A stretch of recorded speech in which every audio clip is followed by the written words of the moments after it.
Good afternoon, everyone. On behalf of Department of Computer Science, Mata Sundari College for Women, I, Dr. Megha Gupta, would like to extend a very warm welcome to all the faculty members, our Chief Coordinator, Dr. Kiranjit Sethi, and the participants on the 12th day of this 2 weeks online faculty development program. ICT based new paradigms of e teaching and e learning digital pedagogy. Today's technical session is on OER and Creative Commons licenses. OER, Open Educational Resources, are freely accessible, openly licensed text, media, and other digital assets that are useful for teaching, learning, as well as for research purposes. OER, Open FA, Creative Commons or GNU license that state specifically how the material may be used, reused, adapted, and shared without charge. Creative Commons licenses give creator a standardized way to grant the public permission to use their creative work under copyright law. The resource person for this technical session is Dr. Nikhil Rajput. I welcome you, sir. I hope this session is going to be highly informative and helpful. It's over to you, sir. Thank you, ma'am. Thank you, Mega ma'am. Am I audible? Yes, sir, you are audible. Okay, so let's start with the session. Just sharing my screen. So I hope my screen is visible. So, Yes. so today we are going to learn about open educational resources and Creative Commons licenses. A brief intro was given by Mega ma'am. So let's discuss what exactly it is and what is the importance of open educational resources and Creative Commons licenses in today's world. So let's understand, let's start with the popular definitions for OER. If you just Google OER, then you will find hundreds of things. So it's not like it's new thing. It's a very quite old thing, and it's quite popular in Western countries. It's still gaining. It still need to get some momentum in India, but it's there in developed nations. So if you go by this definition of HP, Hewlett Packard Foundation, they give the definition. I will just uh, start with that definition. It's taking some time to open. Let's wait. So, what exactly is OER? So, any content, it's just like many of you have heard about that open source things, so open source culture and open source software and other things. It's just it, it's just like that only. But here we are talking about some material, some learning material, teaching material, which can be used really without uh, asking permission from the creator. So this is the definition of HP Foundation, which says we are teaching, learning, and research resources that reside in public domain or have been released under an intellectual property license that permits their free use, repurposing by others. So OER can be full course. So it's important. It can be a full course. It can be a study material, course material, any module, textbooks, training videos, test software, and any other tools materials, which is somehow related to some just delivering knowledge to anyone. Okay, so OER, these five things are important. Five are activities which David Wale told us that retain, reuse, revise, remix, redistribute. So it's like what you see in different things. Like if you see any book, okay, so if you purchased a book, and what you will see that in the first few pages, you will see uh, the copyright symbol at the bottom. That means you cannot use that book freely without asking the permission. You cannot share the contents of the book directly to anyone without asking the permission of the author or the person who have obtained the copyright. But in case of OER, you don't need to seek permission of anyone. if it is in public domain. So it is very important keyword which is mentioned here, public domain. So anything in public domain, and especially in this digital world, anything there in the public domain can be used freely. So it's freely and it's license free. That means you don't have to seek permission. Okay, so just like Wikipedia. So Wikipedia contents are public domain licenses. That means it's completely free. Anyone can use these kind of contents. So let's see a few contents and few resources which are open licensed, and then we will understand how to find the content and how to obtain different kind of licenses, and how we can also create our open educational resources. Okay, so mm, let's start with like MIT Courseware.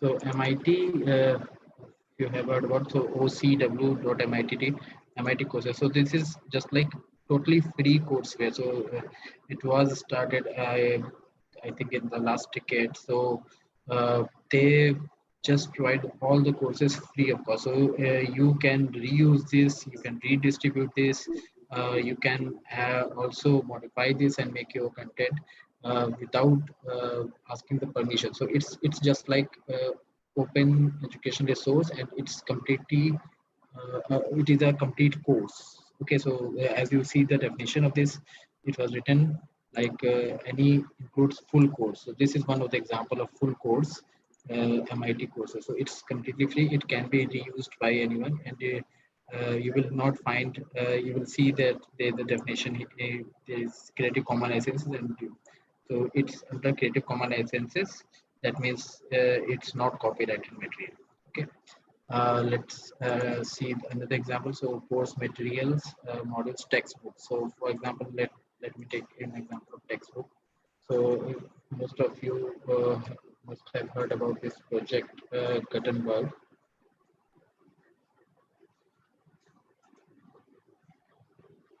So Project Gutenberg is just like it's about books. So all the books which they have collected around 60,000 free books, and it's just like that MIT courseware. You can use these ebooks. You can share this ebook, or you can also use this for some commercial purpose with some restrictions, and it's totally open in nature. So that means you don't have to seek permission. Otherwise, if you see any book which is copyrighted, you will have to just ensure that you have asked permission of the author. Okay, so if you can find any book, there are it says that there are more than 60,000 free ebooks, and anyone can use these books. So it's like if you click on this book, uh, Nikhil sir, yes. sorry to interrupt. People are saying there is a voice disturbance a little bit. So the voice is not that clear. Yeah, just check a voice disturbance. Are you able to hear my voice clearly? Anything? Yes, sir. I can hear, but still there is a little disturbance. Might be a mic or something. Okay. Yeah. So that they even participants are putting they are unable to listen. The voices like there's a disturbance, so they cannot hear the words clearly or properly. Okay. So okay. Let me see. Thank you.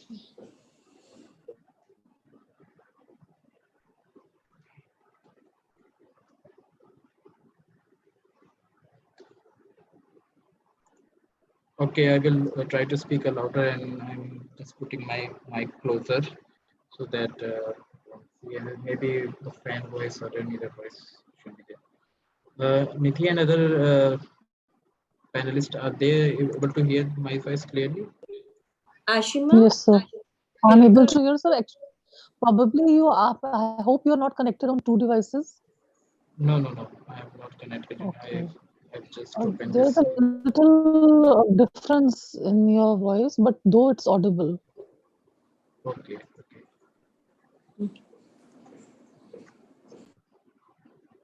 All right. So I will try to speak a little bit louder and closer to mic. So you can see there are different formats of books available in this website. You can even download on Amazon Kindle and as a plain text, and with images, without images, and other form in different forms, even in the form of HTML, like as a web page. So you can see, and this book is, as I said, it's a copyright free. That means you can use this book and the contents of the book to distribute this book to your students, and you don't have to seek permission from the author. So this was one of the biggest project for just distributing books, just getting the digital format of books to the students and participants. Okay, so this was one of the biggest project of open education resource. So as MIT is pioneer in providing a full course, Project Gutenberg is related to uh, providing free ebooks or license free books. Okay, so let me take a few more examples about this, and then we will see what exactly how to just ensure that it is license free or it is in public domain. So you must have heard about Flickr. So most of us, what we do, what we just, if you are then making a presentation, or you are just using any images from the net, what we do, we just download an image from uh, website and we use in our presentation, or we use in our material. It's not a correct way of doing that, because if you are using any image which is copyrighted, then you might be in legal trouble, and the person, if he or she finds that you have used that image directly without your permission, then they can just put some legal case on you. Okay, so you should ensure, because we are dealing with so many of online things these days, so we should ensure that we are using the things properly. Okay, so Flickr is like for finding license-free images. So Flickr is again one of the biggest uh, venture to just provide some uh, license-free images. So if you use images from this site, then you don't have to seek permission. You will have to mention the name of the author, but you don't have to ask permission that please, Mike, like this image, Mike McCammon, please uh, permit me to use this image. You don't have to seek the permission. Okay, you can use this image. You will have to mention the name. Okay, so this is again a collection of images. So you can see this was about course. This was about books. This was about images. This was about images. Just okay. So this was like three things. We will come again about different forms of open education resources, but let's understand what exactly is public domain and what exactly is copyright. So let's start by searching on the net. So if you see this symbol, copyright, let's start with this one, and let's see the image. So if you see this symbol, okay, so if you see this symbol anywhere, okay, in that image, yes, so this symbol, C symbol, that means the content is copyrighted. They have obtained copyright of the content, and you will have to seek permission of the creator or the author before using that content. Okay, so you will have to just ensure that whatever you are using, that content should not be copyright thing. So this symbol, you should just check for this symbol in any content. Let me show you the symbol of public domain.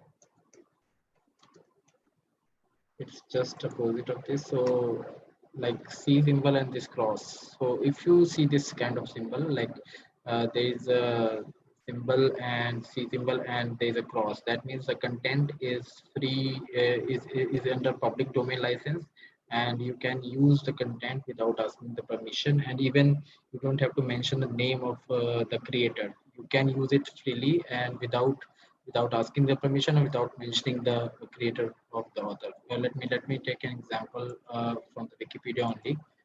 If you see this India Wikipedia page, India Wiki. Let me see some content here. So suppose this is image. Okay, so and you want to use this image in your content. Okay, so what you will have to ensure that if it is in public domain or if it is copyrighted. Nikhil sir, Yes, yes, so yes, yes. very sorry to interrupt you, sir. But I think there is a matlab, background noise or some problem with the device which you are using for. Sir, अगर आप कोशिश करें without your earphone. Uh, okay, so let me change my place. Just give me 1 minute. Maybe because I am in the college, so might be because of that. Just a minute Okay, here. okay, Let me change. Just give me 1 minute. okay, sir.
Okay, so I've changed my place and I hope Yes, the sir. It is voice. better, sir. Much better. Yes, sir. Okay. So I was just talking about this image. So I have just opened this Wikipedia page of India, and let me repeat this thing. So I've opened the Wikipedia page of India, and now if I click on this image, and I just want to make sure that if I can use this image on my say PowerPoint slide or some content. Uh, so if I should ask the permission of the creator or author or anyone who have this the copyright of this or not, you will have to just seek for that if it is under public domain or if it is a copyrighted image. So you will see, if you scroll down, you will see the symbol. So C symbol in cross and public domain. That means you don't have to seek permission to use this image. You can use this image freely and without asking the permission and without mentioning any name. So you can use this image directly in your content. So you just make sure that whenever you are downloading any image or downloading any content from the net, it's under public domain. It's not the copyrighted image. Let me show you a few more examples. So suppose you are working on you're preparing some report on corona or coronavirus about any impact of that or not. So let me go search for the images of this. So suppose you want to use this image, and so you can see you will see this message. The image may be subject to copyright. Okay, you can open this image also, and if you see that if there is written that this image may be copyrighted, or you can just scroll down to the bottom of the website, and if you find that this symbol so there is no copyright symbol here. No, okay. So but still, if it is not clearly mentioned, then you should be careful about that also. Otherwise, you will find that most of the sites, they write that it's copyrighted to this Barcelona or whatever it is. So you just will have to make sure that whatever content you are using, it's copyrighted or not by finding that symbol, or if it should be mentioned there clearly that it is of public domain, or it is under public domain license, or it is under copyright. Let me find see some other images. So let me see this image. Otherwise, it is written subject maybe to copyright. So you should avoid using this image directly. You should search for the images which are under public domain licenses. Okay, so just make sure that you are not using any copyrighted images directly in your content. Not This is not about only images. It is applicable for say audio thing, video thing. It's about say PowerPoint slides, any text content, courses, any simulation, any content. It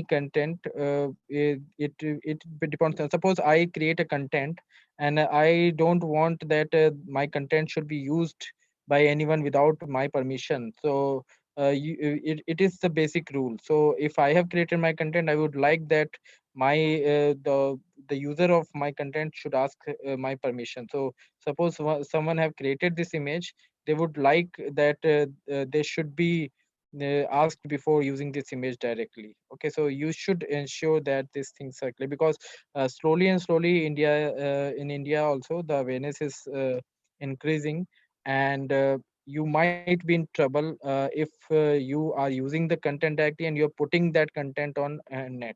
Okay, you're putting that content on internet and you are using that. In fact, nowadays everything is going on internet. Even your thesis, if you're writing your PhD thesis, it will go on the internet. If you're publishing some paper, if you're putting some content on your Google site or any other way of sharing the content through this digital medium, so you should ensure that you are not using any copyrighted material. Okay, uh, let me show you few more examples. Well, let's go for videos also, because most of us, what we do, we share the videos directly from YouTube with anyone. So you are using some Google, you're sharing some video on Google Classroom, or say let's start with Google Classroom. Suppose so which video you can use directly. Okay, so I was just saying that if you have prepared your Google Classroom, have created your Google Classroom, and you are sharing some material in Google Classroom, any video, then you should make sure that you are not sharing some copyrighted videos. Okay, so how to find videos which are not copyrighted, which are under public domain, or what we call as creative common licensed. So you will have to just type any topic. So let me choose some other topic. So computer. Okay, so there are several videos on computer. Now say but how to make sure that which video I can use directly in my content without any trouble. Okay, so there's a filter button here. So if you click on this filter button, you will find this features. Okay, and you will find this Creative Commons. Okay, so click on this Creative Commons. Now these videos you can use directly. Okay, so these videos you can use directly in your content. You don't have to seek permission of the author or of the creator of the video, because it's under Creative Commons license. Okay, so this is the third thing. So we have understood what exactly is copyright. We will come back to that copyright thing again. We understood what exactly is public domain. So anything which is in public, under public domain license, can be used without asking the permission of the creator, or without you don't have to mention the name of the creator also. So public domain is the most open thing, open license available on the internet. Okay, the next license is Creative Commons, which somewhere lies between copyright and uh, public domain. Okay, so Creative Commons licenses, uh, let me show the image of that. So you see this CC image. Okay, so we have seen the images of copyright. So if there is a C symbol, single C symbol, and the circle, there's a circle around that, that is copyrighted material. So you cannot use that material without without taking the permission of the creator. There is a C symbol and a cross slash over that C. So that is public domain license that can be used directly without us asking permission of the creator and without mentioning the name. So, and the third is which lies between public domain and copyright is CC symbol, that is Creative Commons license. That means you can use these contents which are under CC symbol, which are under Creative Commons licenses. But the difference is that you will have to mention the name of the author at least. Okay.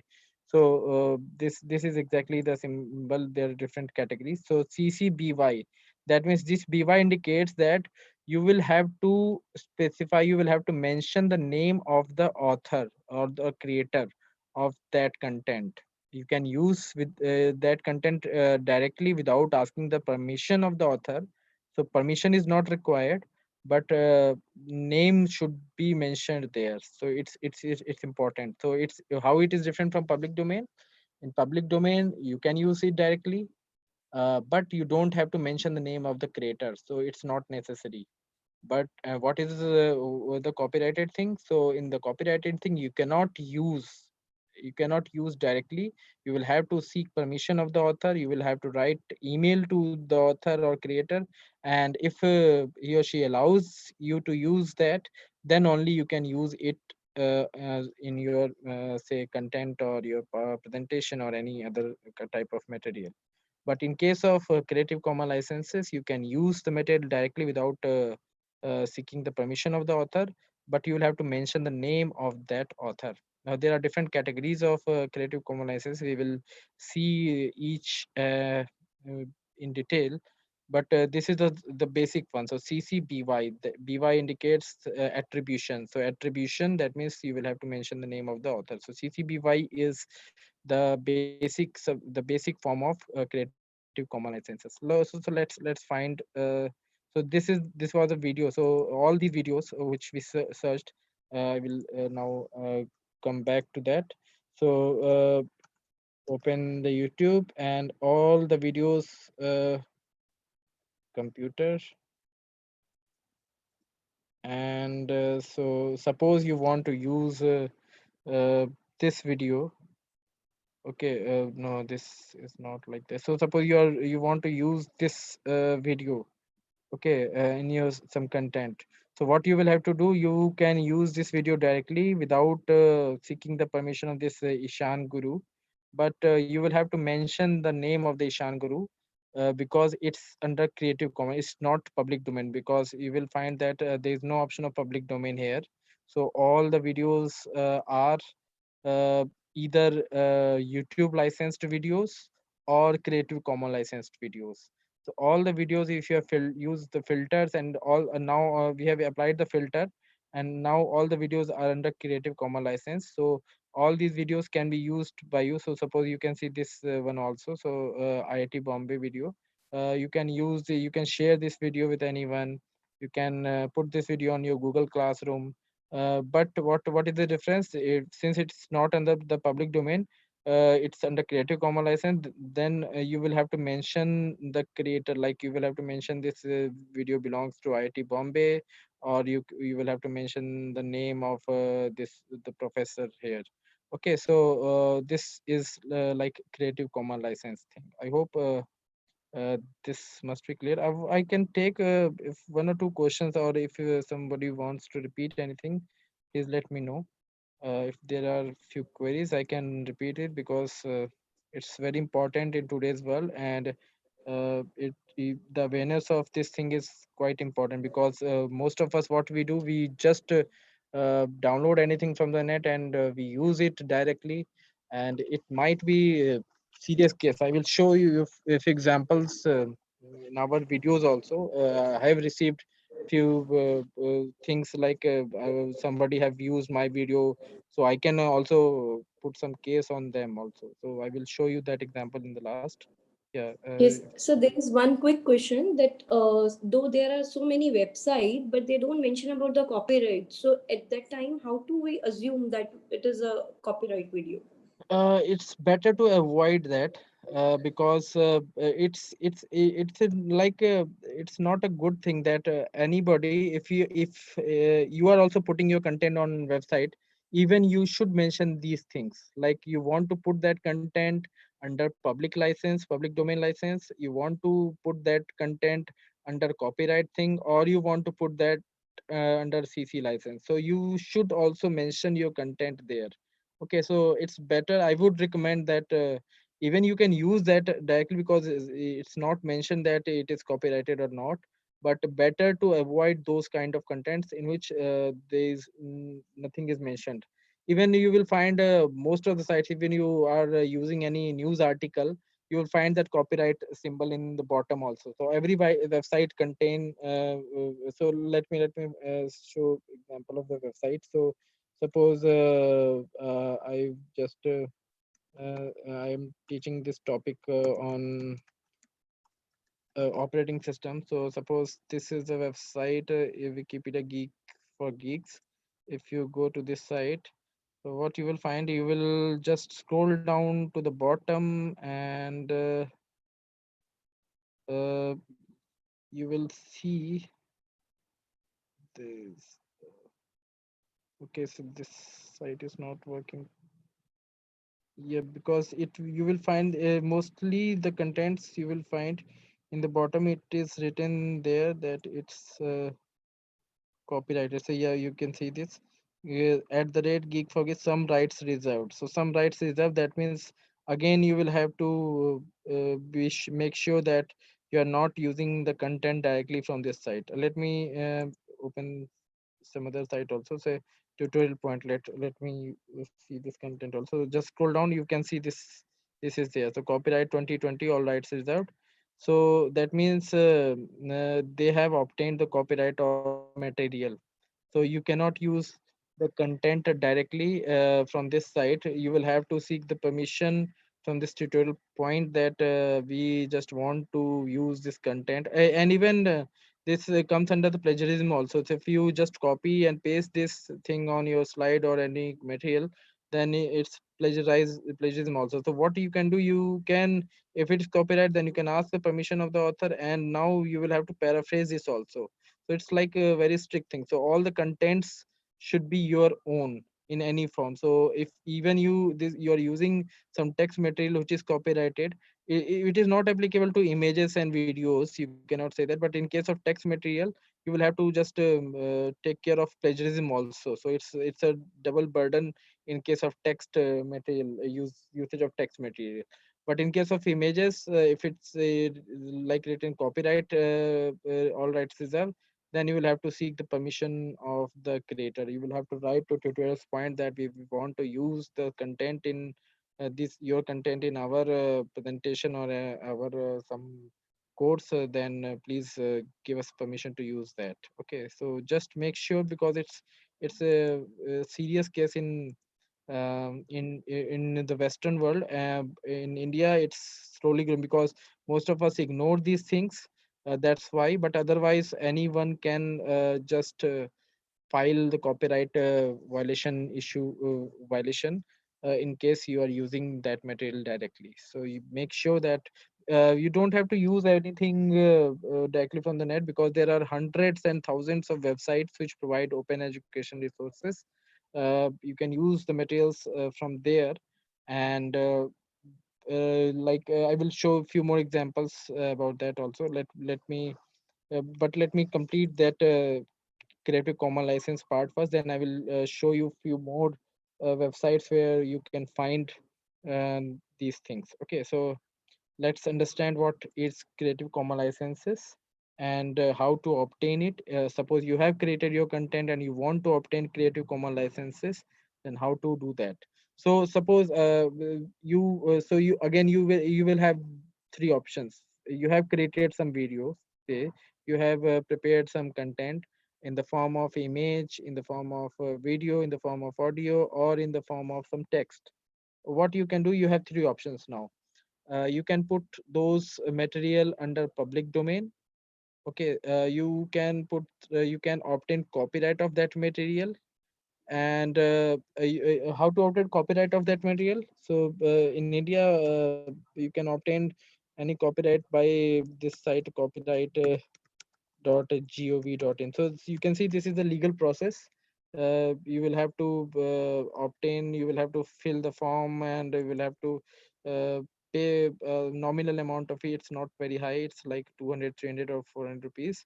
But you will have to file the copyright. So if you want to obtain copyright of your material, then you can just go to this site and obtain the copyright on your material. If you don't want that anybody should use your created material directly without your permission. So this is the first option for you. Second option for you. So first option was you can put that content directly on the internet, say on your college website or your personal website or Google site, any other medium. So you can put all your content on any site, website, and you can put that symbol, C cross symbol, in the bottom. So and you can write that public domain. So now what will happen? Anybody can visit your site and they can use your content directly, and they will not have to seek permission from you, or they will not have to mention your name also. So this is like a most open kind of content that is there. And more Wikipedia contents are open in nature, and you can use that content without uh, mentioning the name of the Wikipedia also. So uh, Wikipedia is like public domain thing. So most almost all every content on Wikipedia is under public domain licenses. Okay. Now the third option is you can obtain the Creative Commons license for your content. And it's not like you don't have to pay for the obtaining Creative Commons license. You will just have to put that symbol in the bottom. That's it. So obtaining Creative Commons licenses, it's like very easy, just like public domain. In case of public domain, what you will have to do, you will have to just put that symbol, C cross symbol in the bottom of your content. And you can also write that this content is public under public domain license, so anybody can use that. Okay, so how to obtain Creative Commons licenses? So this was copyright thing. So we'll have to file. The process is a bit lengthy. It might take some time to obtain Creative Commons copyright on your content. The second is Creative Commons licenses. So the site name is Creative Commons uh, .org.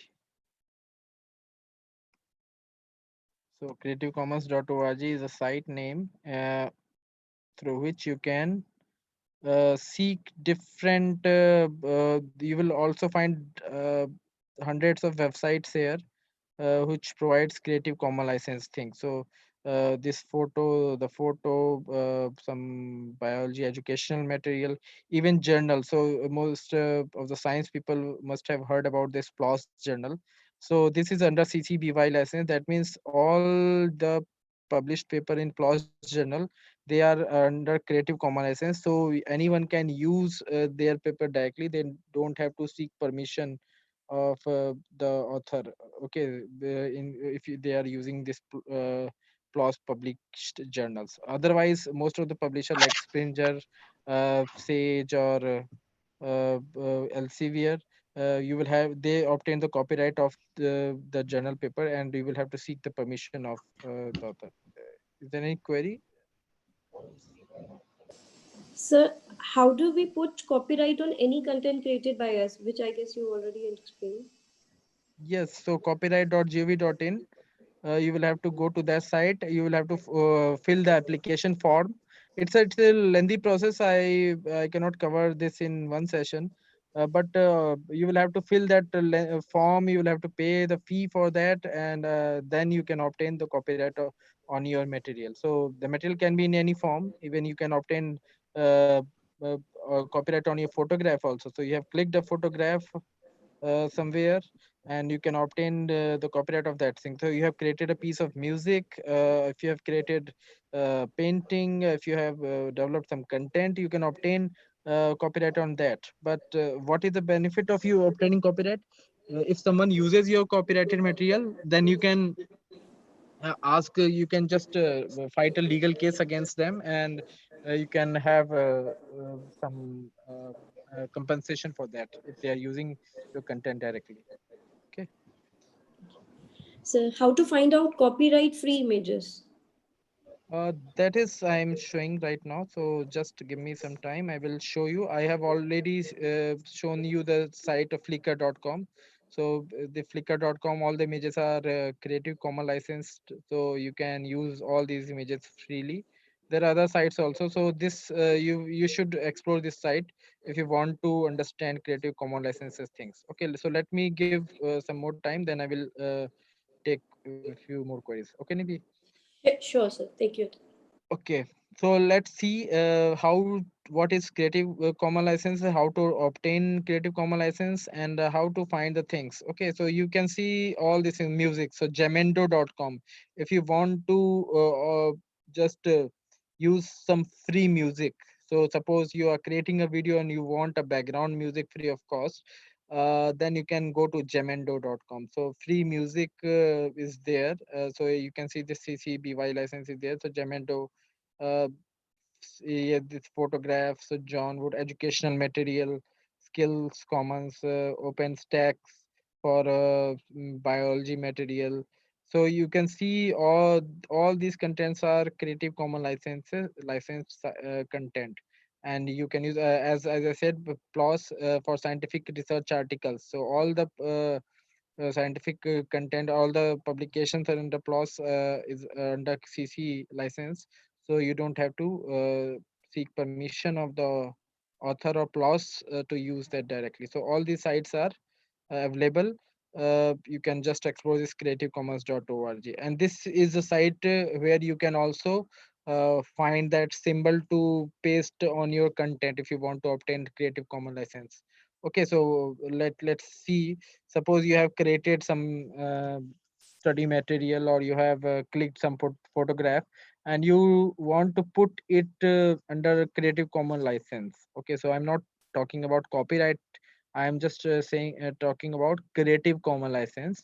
So how to obtain that? You will have to go to this site creativecommons.org, click on share your work. So click on share your work. Okay, and now click on get started.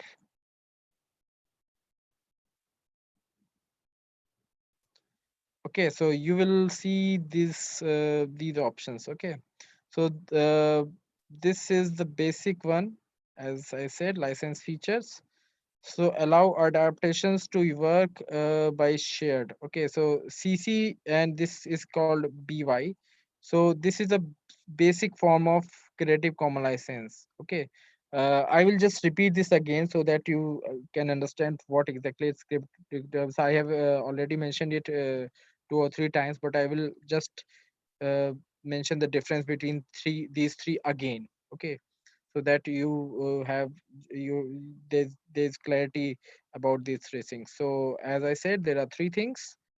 uh, Copyrighted thing. Copyrighted things, you will have to ask permission of the creator before using that. If they allow to use that, then only you can use their content, otherwise you cannot use it. If you are using it, it's illegal. Okay, the second is public domain licensing. So public domain is the most open thing. So you don't have to seek the permission, and even you don't have to mention the name of the creator.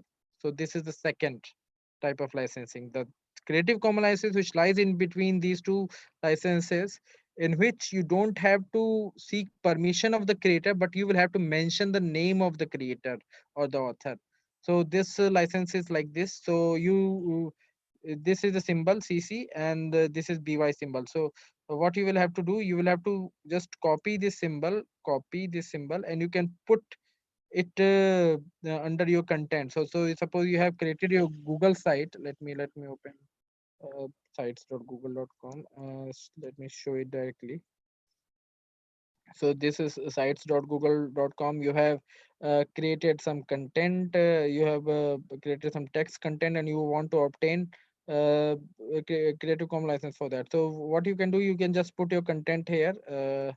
So you can write your content anything. Let me write anything. So suppose this is a content. Obviously this is not a good content, but suppose this is my content, and this is a published content on the internet. If I click on this publish, it will be visible to anyone if I share the link with the person. And you want to obtain the Creative Commons license for this content. So what you can do, you can just open a new text box, copy this image,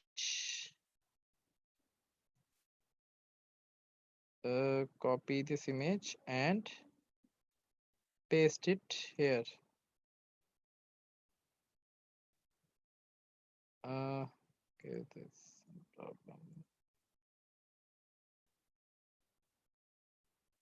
Oh, okay. So you will have to use what there's a little bit lengthy process. So what you will have to do, you will have to save this image on your computer, because it's so this is the image desktop 88 cross 33, and now open your site, and you will have to use this image. Okay, so click on this image, upload, and 88 desktop.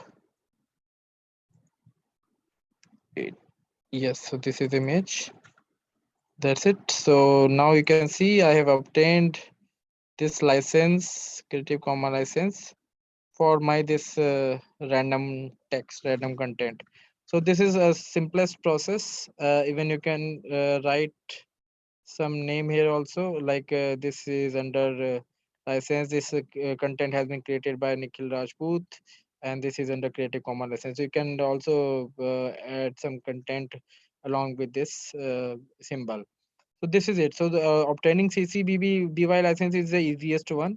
Now anyone who uses this uh, content, anyone who will use this content, they will have to mention my name, that this content has been created by, or they will have to some put some reference that this content has been created by Nikhil Rajput, and has been obtained from this site. Okay, so they will have to mention this thing, but they will not have to write to me that dear Nikhil, please, we want to use your content, please give us permission to use that.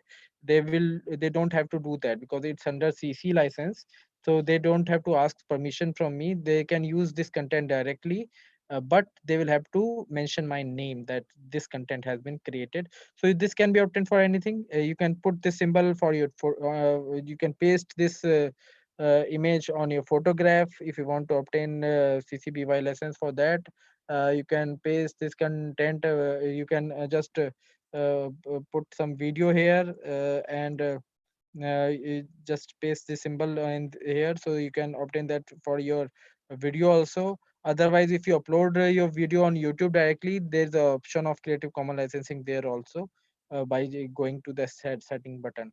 Okay, so obtaining Creative Commons license is not that difficult, but let's understand the variation, the different kinds of creative. So this was the simplest one, CC BY license. CC stands for Creative Commons license. BY stands for attribution. That means in this case, you will have to attribute to the author, to the creator, and not more than. So there's nothing more than that.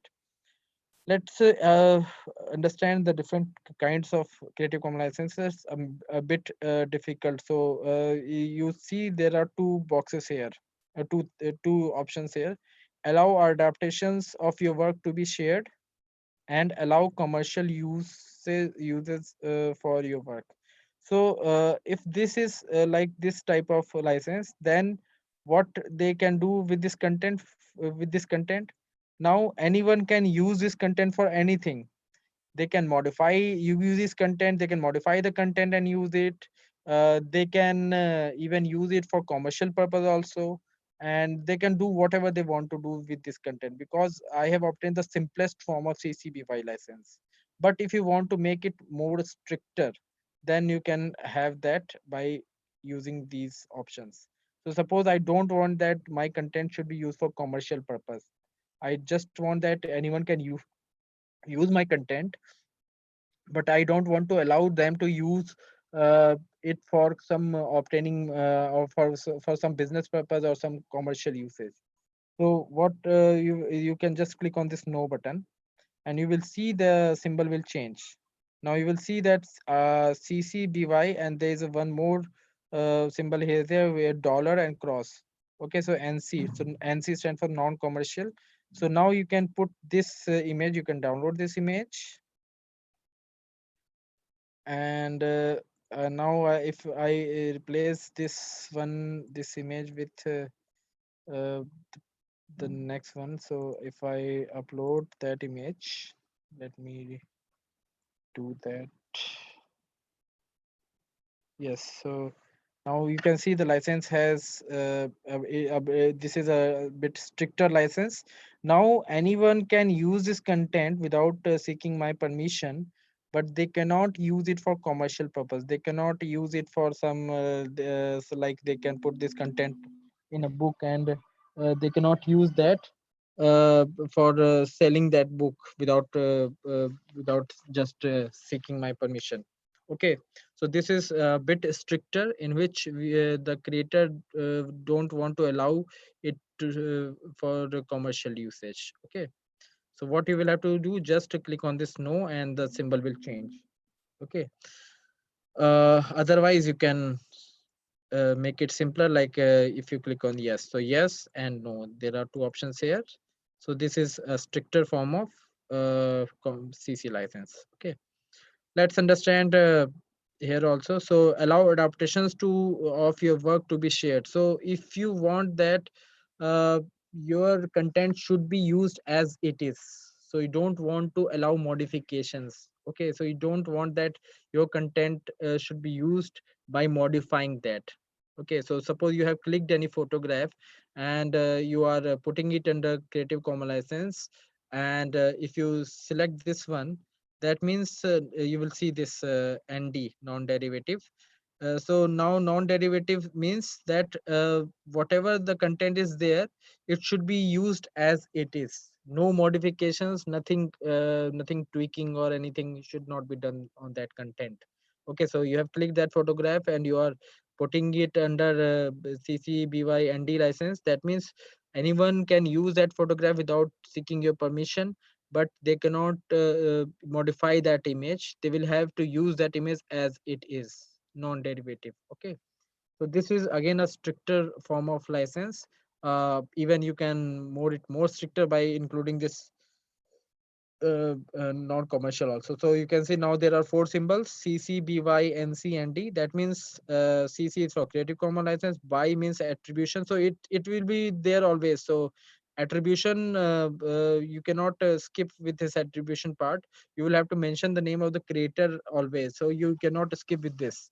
But you can apply these two more restrictions, that it cannot be used for for commercial purpose, and it cannot be modified, so it should be used as it is. So it's a bit of stricter, uh, most in fact you can say this is the most strict form of Creative Commons license. Okay, there is one more option. So this is a little bit you can say milder than this one at all adaptations. So if you obtain this share alike, this SA stand for share alike. So in this case you can modify the content, so modification is allowed, but the license term will be as the original one. So if someone has kept it as non commercial, so that means you can change the image, you can modify the content, but the original license was non commercial, so the modified will be also non commercial. Okay, so you can modify the thing, but licenses will be just like the original one. So license policy is related with this share alike. So you have now how many types of licenses? Let me show you the simplest one. So if both is yes, and no, okay, so both, if both is yes, so this is the simplest one, CCBY, in which you just have to mention name of the author, that's it, the simplest one. The second one is this one. So non-commercial, and attribution should be there also. As you don't want to allow it for using for some commercial purpose. Uh, this is non-derivative, so you don't want to allow modifications. Okay, you can make it like this also. So BY and D, that means you are allowing them to use for commercial purpose, but you are not allow the modifications. Okay, so you can select this no and yes, That means you are okay with if someone uses it for commercial purpose, but you don't want that they should modify your content, or they should modify your image, they should modify your music. They should use as it is. So it is applicable. Non-derivative are mostly used by some artistic work, like music, piece of music, piece of painting, or piece of, say, photograph. So these this and these especially for uh, artistic work. Okay, so they are mostly used by artistic people. uh, Non-commercial, and now the last one was you are allowing the uh, change modification, but the license term should be like the original one. So if someone has made it non-commercial to the original one license, they will have to the modifications, you can do the modification, but the license will be as non-commercial one, because the original one contains its non-commercial. So these are the different kind of creative commons license. What you will have to do, you will have to just copy this image, you can download this image and just paste it below your content, and that's it, and put it on some website. uh, that's it. So this was obtaining creative commons license for any content. Okay. Now I can take few queries if it is related with this. Otherwise, how to find, as I said, uh, there are different ways of finding this. All this website, if you go to this Creative Commons license, there are hundreds of websites here where you can find content. So they also have given different type of different websites where you can find Creative Commons licensed content. Now you can see the options here. So this is CC BY SA. That means what was this license is SEC BY SA. That means they're allowing the modification, but the license should be like the original one. That means you will have to mention the name of the creator. If you can modify the music, but you'll have to mention the name of the author, because the original one contains BY.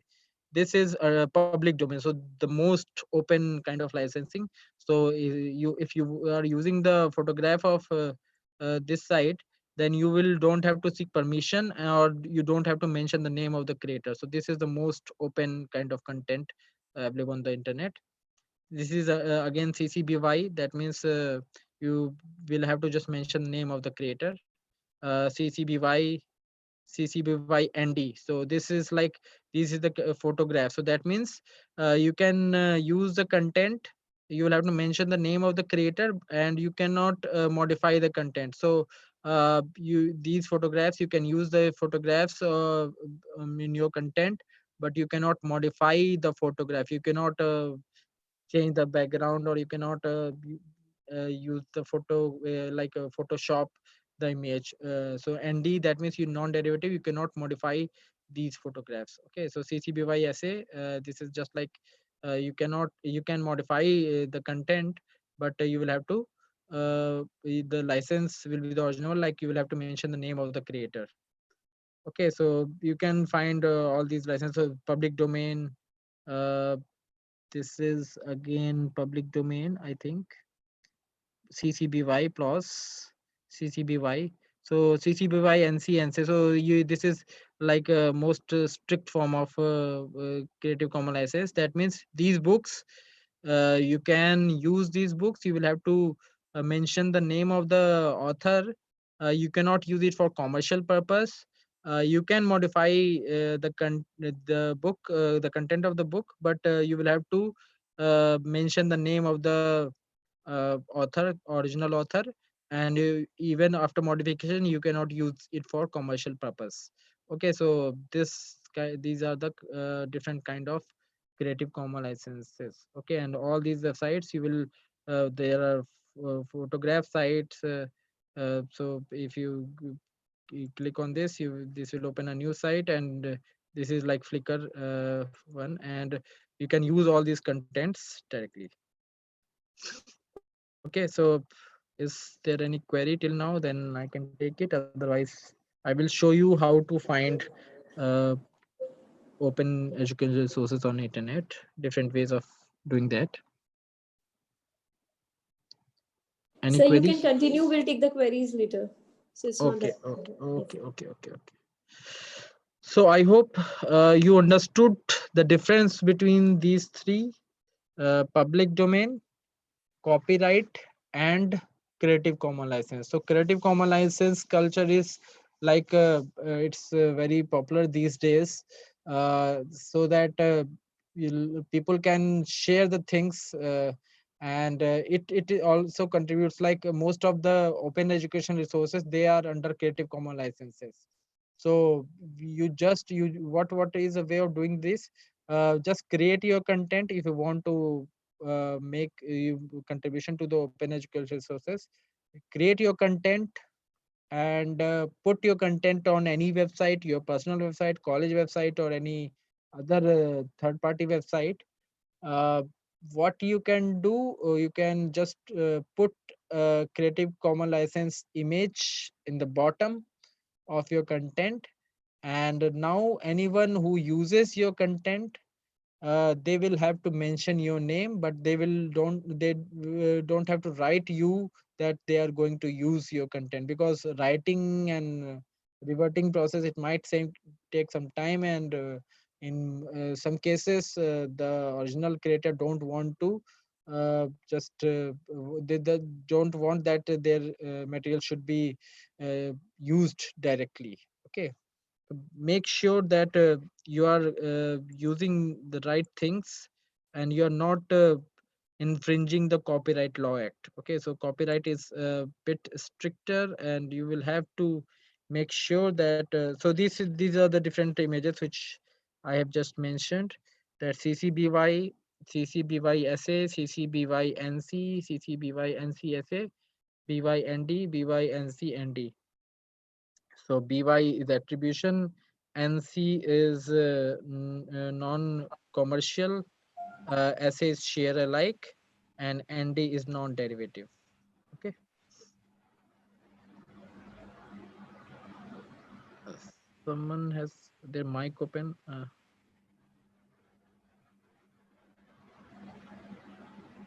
Ramanujan College host. Okay, host. Oh, thank you. Okay, so let's see different contents which you can find on internet. Visible. Nikhil sir, your Yes, screen is yes. not visible. Can you please check the settings? Okay, okay, okay. Let me share this again. Yes, I think it's visible now. Yes, sir. Yes. Sir.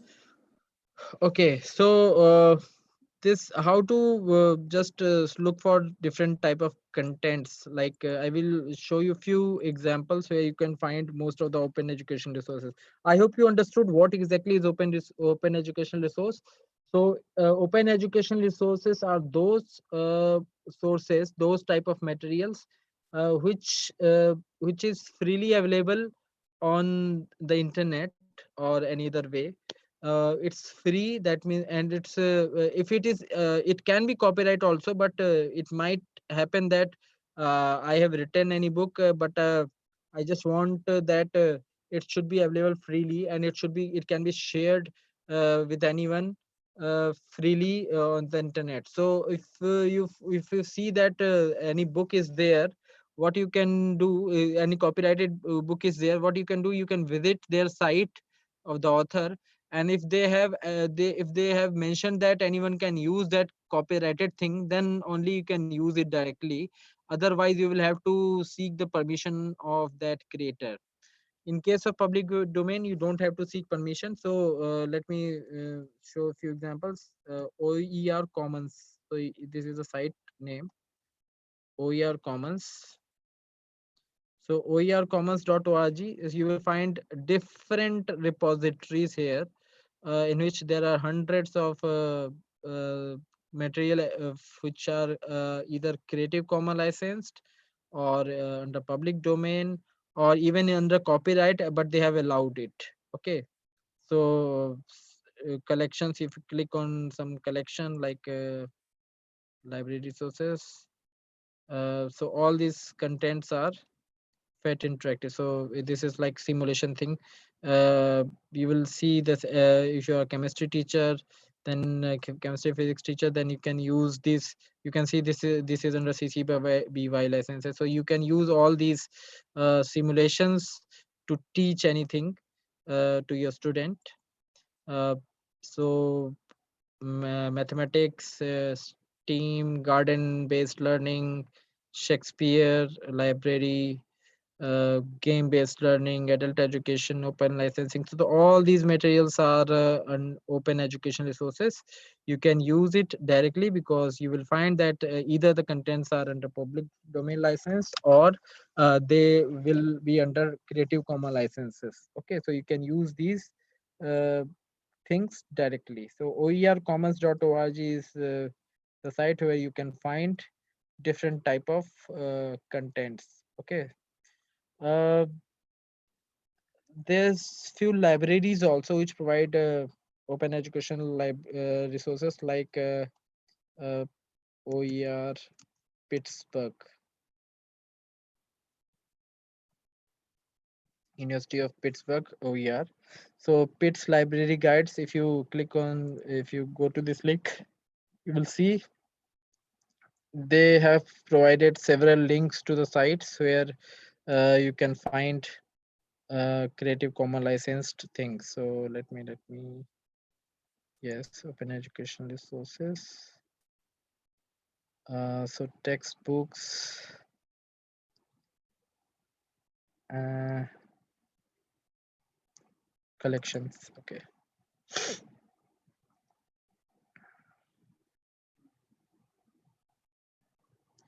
Okay, so you can see different things. You will find different collections here. So you can use this site also to just find open educational resources. Okay, so but just make sure that you are not using copyrighted things directly without permission. Otherwise, if you see any license with CC symbol or C cross symbol, you can use it directly without seeking permission.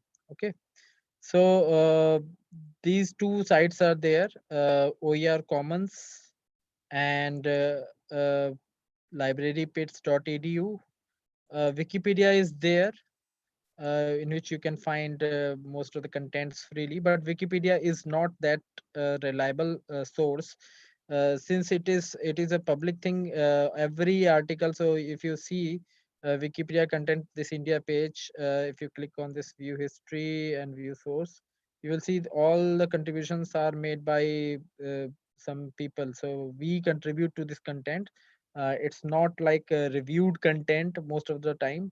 So even you can review this also, and now they are just evolving very quickly. But still, it's not like you cannot quote the contents of Wikipedia directly.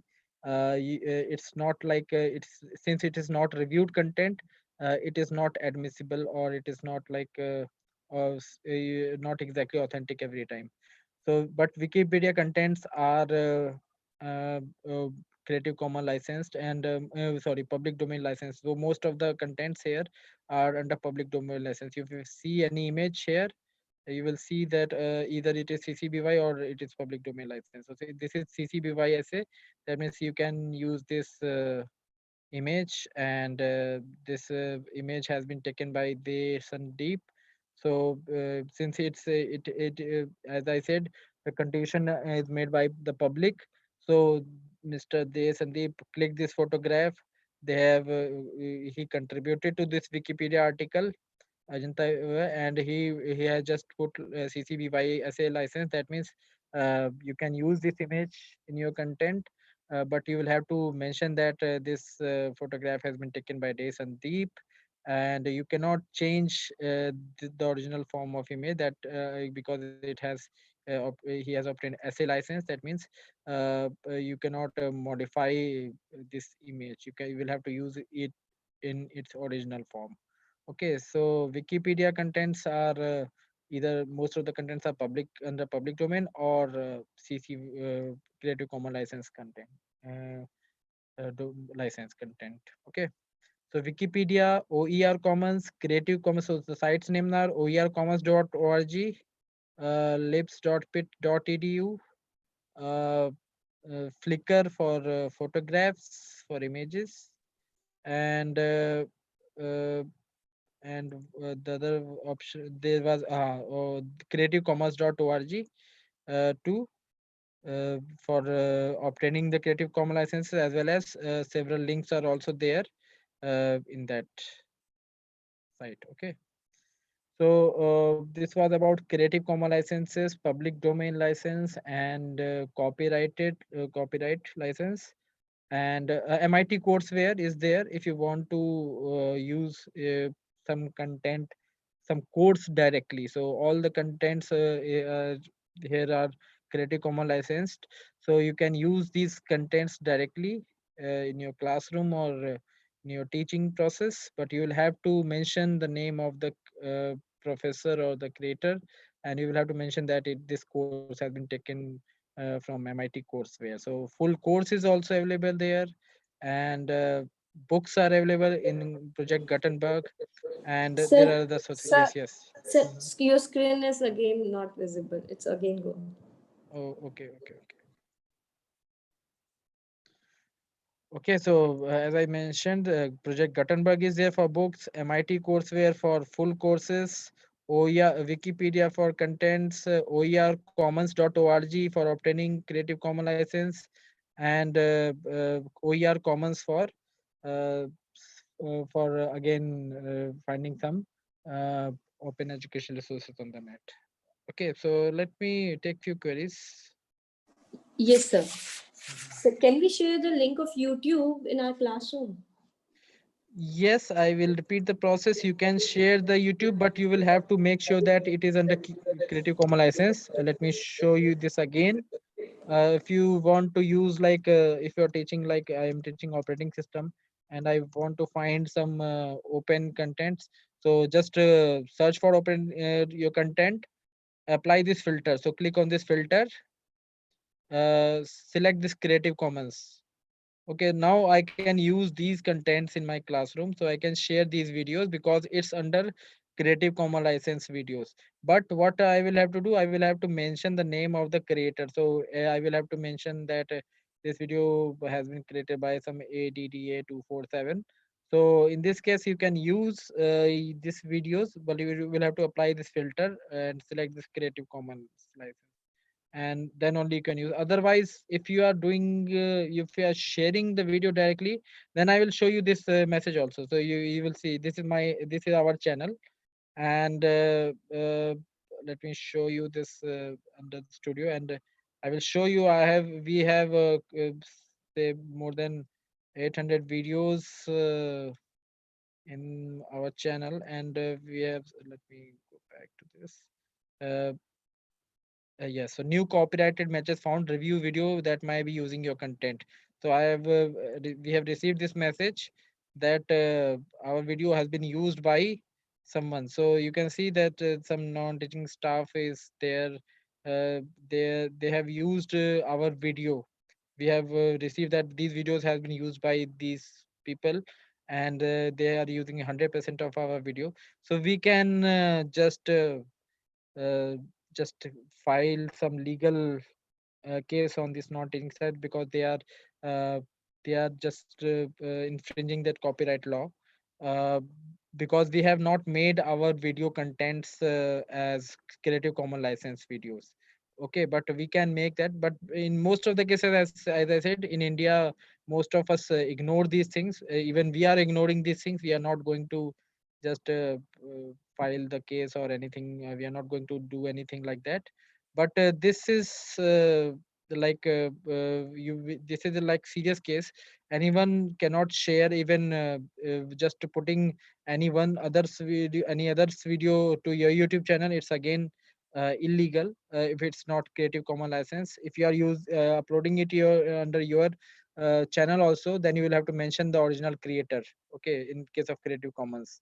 But if it is YouTube licensed, so there are, as I said, there are two types of videos: YouTube licensed or Creative Commons licensed. So in case of Creative Commons licensed, you can share the videos. In case of YouTube licensed, you will have to seek permission of the creator. So this non-teaching staff should seek our permission before using our videos. Okay, so this should be taken care of, and this should be just taken seriously, because as I said, most of us ignore these things and we are not aware about these things. Yes, sir. The one continued question with this: do the videos we create and publish on YouTube, is it a Mhm. valid e-content which can be documented on papers? No, it's not valid, because it's not reviewed content, because it's not admissible also in research world. If you are quoting something which is there on YouTube, it is not admissible in research world, because only those contents, even newspaper articles, it's like in India we in most of the cases social science people, they cite the articles of the newspaper, but it's not admissible again, because the content should be reviewed by some senior people, or some because in the research world, when we send an article, it's peer reviewed, and it's just selected by editor. It goes through some process, and then it becomes like admissible and authentic. Otherwise YouTube, because anyone can upload video on YouTube. It's like it's not checked, it's not verified.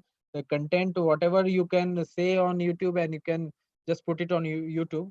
So you cannot use that as you cannot cite that in your research article or any other thing. It's not as admissible. Okay, sir. How many years does the copyright stays in effect? It's normally 20 years. In fact, patent are there. I'm if I'm correct, it's like 20 years. And if anyone can revoke that also in between, if they don't want that, it's okay that it should be free. Otherwise, I guess it's 20 years. Okay, sir. So, if I want to use a graphic from a newspaper for my research article for an academic purpose, can I just do it by citing the source, or I have to take the formal permission? So most of the newspaper articles, even you will see that copyright symbol. Let me open some news article. Uh, Coronavirus news article. So suppose this is Times of India article.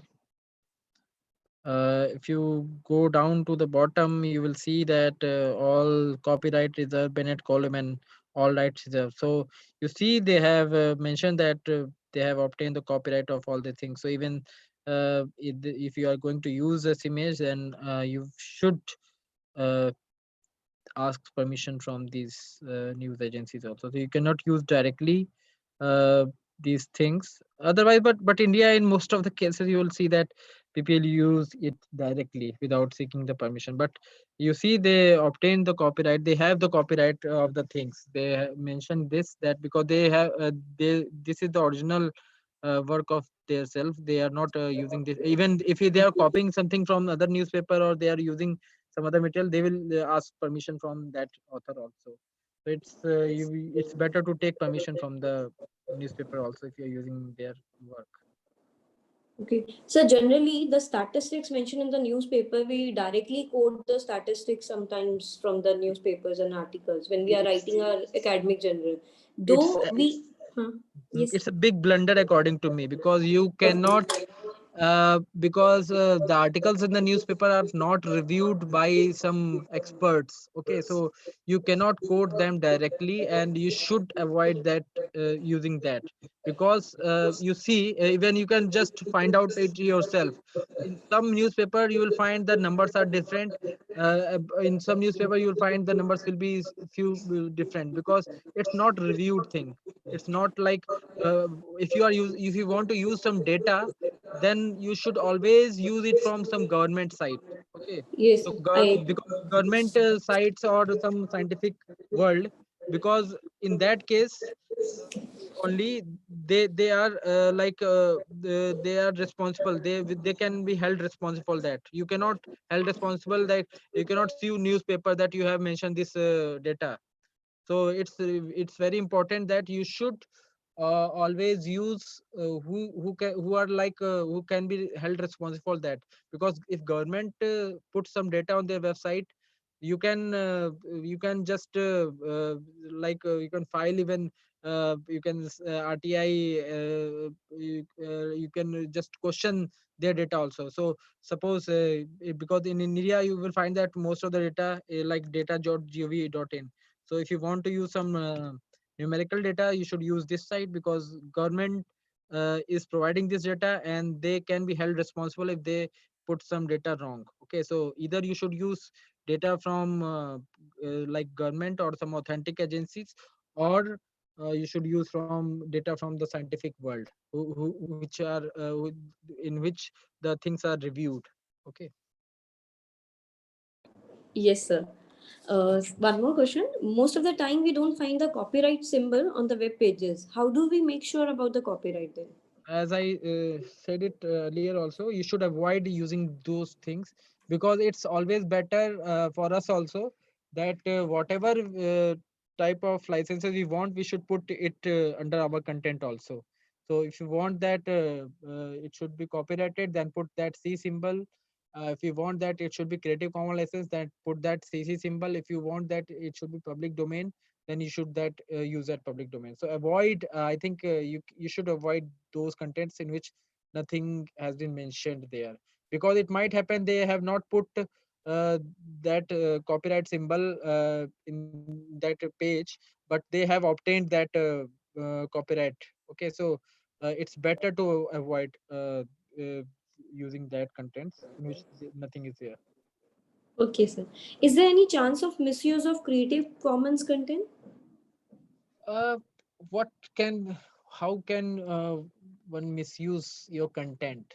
Like Creative Commons licenses, one can only misuse like they cannot mention your name. If they don't mention your name, then again you can just file some legal case, like you have not mentioned you have not mentioned my name, but you are using my content.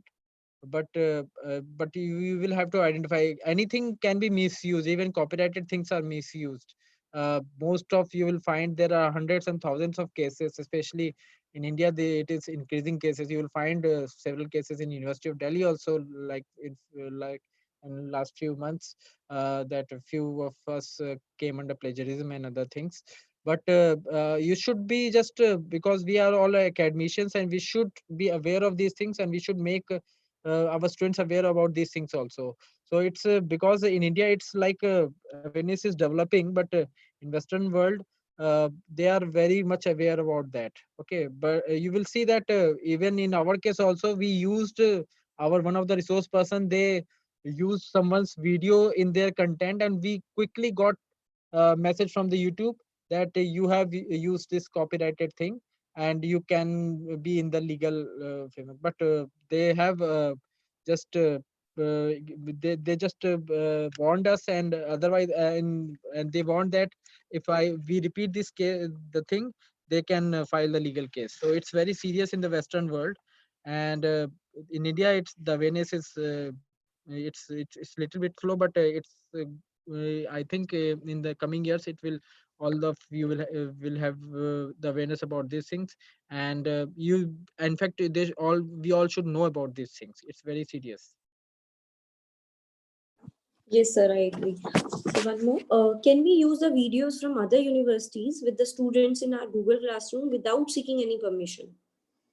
No, as I said, if the content has been created by someone else, you should seek permission. If they have not given that Creative Commons license thing, or they have not put that in public domain. So everything, even in the traditional classroom, people say that in online teaching, because it's or everything is on virtual world, this online space.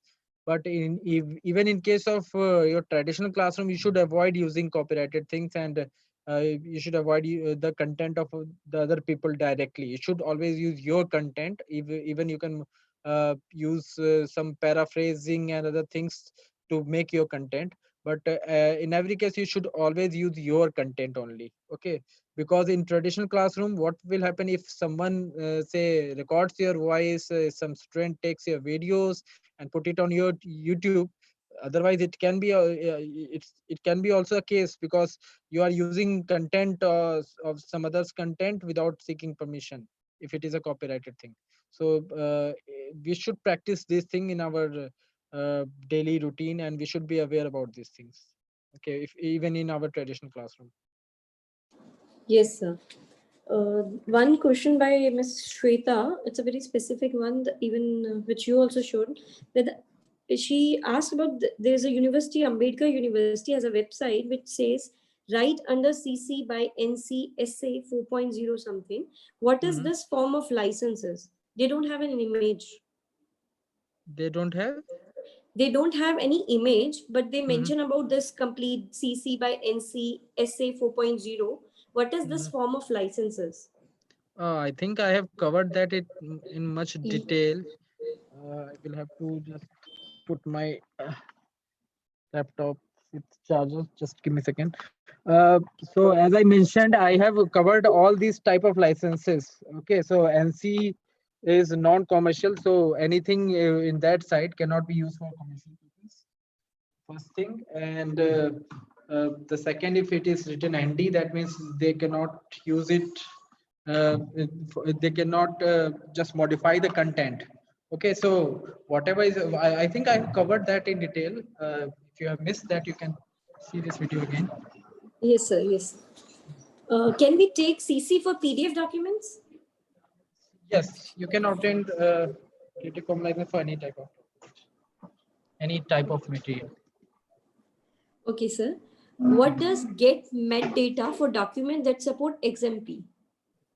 Sorry. So it's a little different. It's what does get metadata for documents that support XMP? I'm not able to understand this question. XMP. XMP. Sorry, I could not understand the question. What exactly? Okay, then I request the participant to again rewrite this question. Yes, Whoever yes, wrote yes. this, yes. So the other is, if I want to use a graphic from a newspaper research article for an, I guess we covered this Yes, question. yes. Is using content from journal article for preparation of class material a violation of copyright? They should paraphrase it, and as I said, if it is copyrighted, then they should ask the permission. Okay, and even after asking the permission, if they allow it, they can use. They cannot use it directly. They will have to paraphrase it before using that. Okay, sir. And sir, if we like, how come out of this copyright issues if we indulge into it? Okay.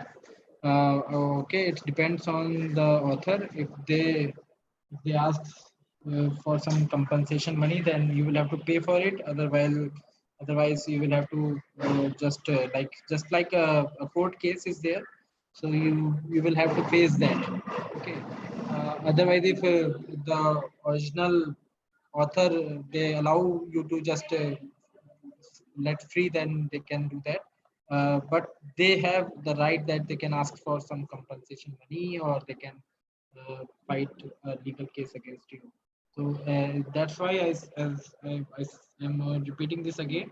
You should always be aware of that whenever you use your content, whenever you use any other's content. So you should be aware about that, and you should make sure that it is not copyrighted. If it is copyrighted, then please write email to that author that you want to use their content. If they reply on the mail that yes, you can use their content, then only you should use that. And just keep these things in your practice.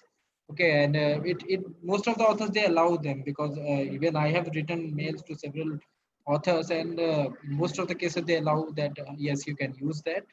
uh, some cases they don't allow, but in most of the cases they may allow, especially if you are using some image. Like if you are if you are writing a research article, and you just want to use image from some other's research paper, just write an email to that author that we want to replicate, we want to reuse the image in our journal article. Can we do that? If they say yes, then just you can use that. But you should keep these things in your practice. It's very necessary. Yes, sir. Sir, we generally, when we use the images from the research article, we used to cite the research article. So is it not enough, or No, we no, just it's have to? not. It's not enough. It's exactly not enough because, but in most of the cases they ignore this thing. Okay, but it's not enough. It's like you can just Google it also. You can make sure that whether I'm saying it correct or not. But even our in our JNU days, we use, most of us we were not aware about that. But if you just Google it and if you search about that, you should always seek permission because the journal obtains a copyright of each and everything of that article. So if you have if someone have published a paper in IEEE, they write it in the bottom that all the things, all the material, all the data, all the images are the copyright of IEEE or Springer or Elsevier. So you will have to write the mail that even they just give the copyright to some form of copyright to the author also. So you will have to just seek permission to use those image, and you should always use that. Yes, sir. We never pay attention despite during our research time Even because we even we generally use it. Yes. Yeah, even I didn't pay attention to that because we are not aware about this. But Right, sir. as time progresses, it should be like in practice, and it's not very difficult. You just have to write an email to the author. That's it. Yes, sir. Now we keep it also in mind. So there's one more question. How do I come to know who copied and did not mention my name if somebody copied my data or content? Yes, it's like it's not very easy. In case of YouTube, you will find that YouTube sends a message to you. It's a video content. If it's a video content. Otherwise, like if you are writing a research article and they are using your content, then you will see that in Google Scholar that someone have cited your work, and you can go through their work that if they have used your image or not. If they find that they have used the image in your article, so they have, again have two options. Either they can ignore that, or they can just write to you that you have not taken permission from us. So it depends on the author that what they want to do. But if they have the copyright of that thing, then they can file a legal case on you. Okay. It's very clear. So it's very difficult to find for the other things like for photograph or other things. If you just Google it and you are able to find that someone have used your video, then only it is possible. Otherwise, uh, apart from research articles and videos, for other type of materials, it's a bit difficult to find that. Yes, sir. There is one more. Can we request for copyright permission after it has been published? Yes, you can do that. Definitely, you can do that. In India, as I said, the site name is copyright.gov.in.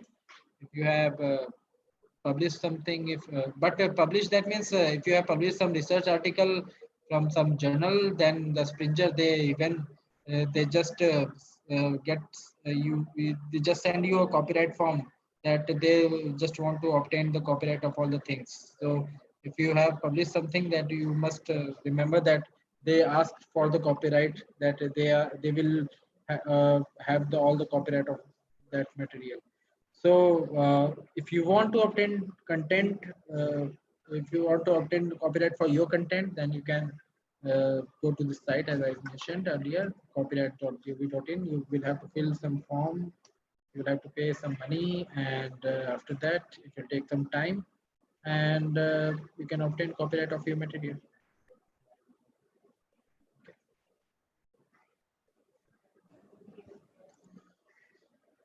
Okay, sir. Now, one of our participants is asking if he or she wishes to use our FDP videos, can they use it with their students?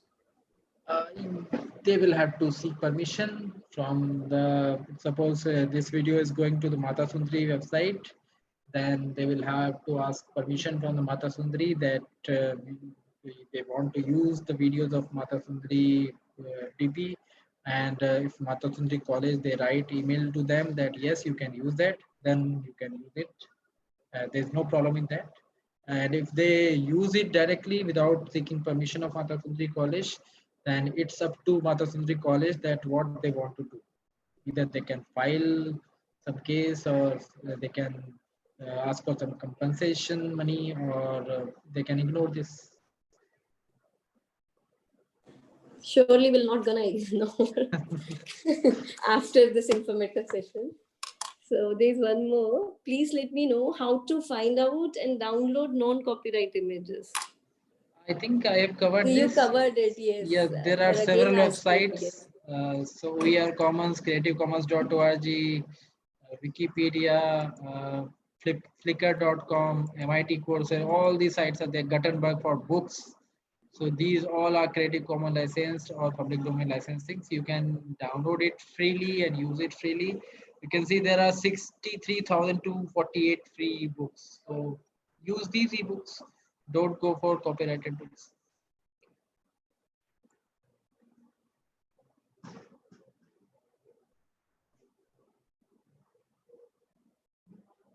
So, yes, sir.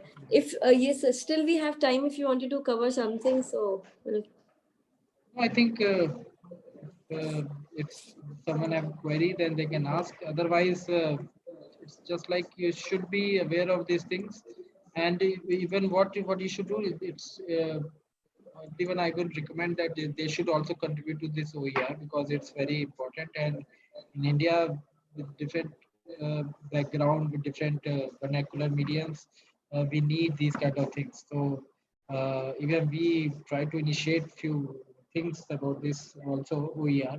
So I think we all should contribute something, in some form, to this OER movement. And we should put some contents under public domain, and we should put some contents under Creative Commons license, so that other people can use these contents. Even in our FDP, when we just tried to develop a site, and we asked our participants to contribute to this OER, and we find several interesting things. Some people contributed like some teaching material, video material, and one of the participants, I will share that example, because they contributed 100 question paper, so 100 questions of algorithm. So he said that he has developed that questions by himself. He has not copied that questions from anywhere, and he has developed 100 questions on algorithm, and he just want to put in the OER. So now, because since I am teaching algorithm, I can use that questions directly by just mentioning the name of the creator. So it's a good practice that sharing the information with some trust. So it's a good practice to contribute to OER, put some content under public domain, put some content under uh, Creative Commons. Try to minimize the content and copyright thing. But in India, even we hardly all the teachers, there will be very rare one who will go for this copyright thing. But if you think you have done something peculiar and you have done something unique, then you can go for copyright.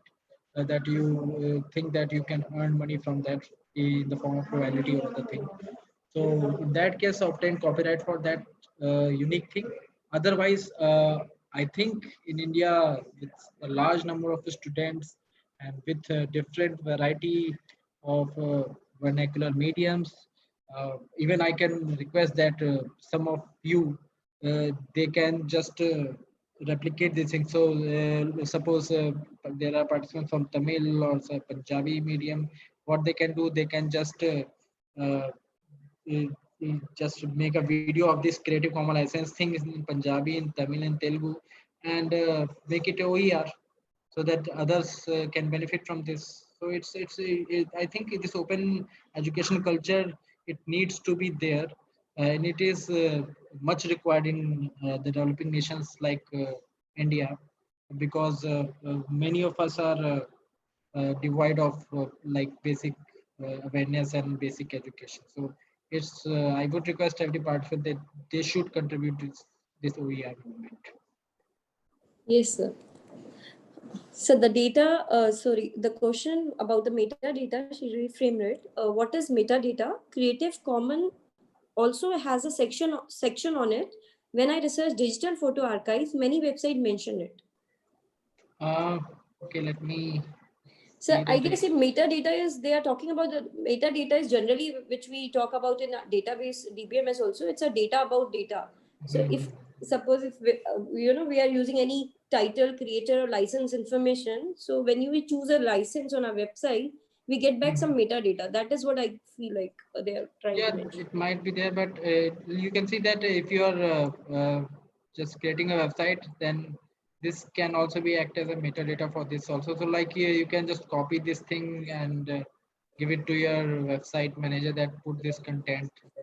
So this is again a way of doing this. I think this was about this, but I'm not Yes, sir. sure. Yes, sir. Yes, sir. I'm also because this is what because CC gives the HTML code which we embedded. So that's what the data about the data we are getting back. So that's what the metadata is over.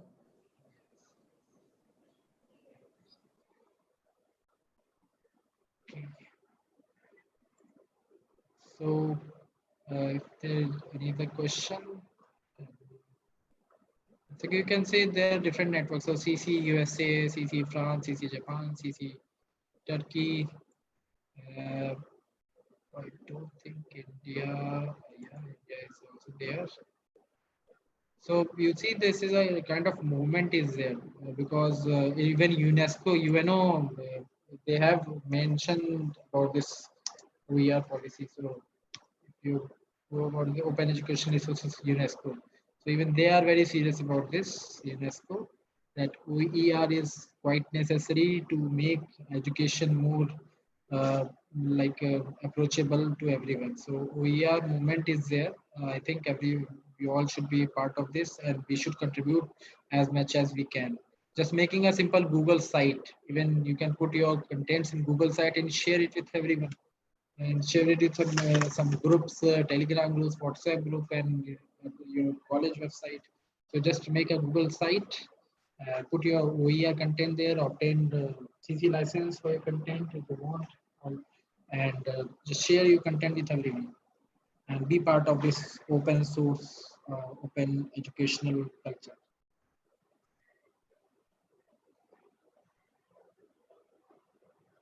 Uh, any other queries? Sometime, yes, sir. Sometimes people they try to ask the permission from one of the participants asked the permission from Dainik Jagran, but they did not care to respond to the mail. So in that context, what like we should not use it then? Actually, yeah, that's the problem in some cases. So even I would strongly recommend that you should avoid using the content of Dainik Jagran. Okay. I think better to use some, as I said, if you want some government data is mostly public under public domain, so you don't have to seek permission from the government. Use those data. Better to use if you want some news kind of thing. Better to use PTI and what are the other organizations of government for news? I'm not sure. PTI is there, I think it's the government. So maybe Press Trust of India and uh, so that's also there, and even Lok Sabha TV, Lok Sabha sites. If you want some news kind of thing, then use these sites for social site people. I will recommend this. So Lok Sabha TV, you will find several uh, like news kind of things in these sites, and even you can quote these things because it's under government sites and they can be held responsible for that. They are accountable for this. So better to use these sites instead of Dainik Jagran or Times of India.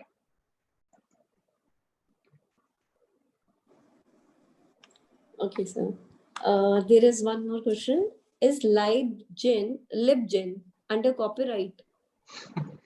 Uh, Even you should not mention it in public. because LibGen and Sahib, these all are like pirated things. Okay, so this is like stealing or theft. So if you should not use the name of the site in some public, even I should not be discussing about this also because it's totally illegal. And LibGen and Sci-Hub, these all are like pirated sites which provide journal articles for free. Okay, so better to not to even don't mention these things in public space. Yes, sir. So there is, give him. And don't share ebooks which are copyrighted with your students directly. Please don't do that. Please make sure if it's Creative Commons license book, then only you should share. Otherwise, please avoid using that. So generally we used to share books with like e-books with our students, like whatever the books we are teaching in our class, like taking a class or semester. We generally give, especially is this time of Corona, we because students are unable to buy the book, so we are sending them the e-books. So is this a problem? Yes, like it's a copyright infringement. It's definitely copyright infringement because they have obtained copyright and the books are in the market and you are sharing the books which there's some cost involved and where there is copyright obtained and you if you are sharing those books directly with your student then again it's a double illegal case. If you don't But sir, these books are freely available on Google. Like when you write it a book, suppose if I'm telling you about yes, this and they, frozen they book are of they are Peter on Pan. they are on the pirated sites as I mentioned. It's not on the site. So suppose let me show you an example.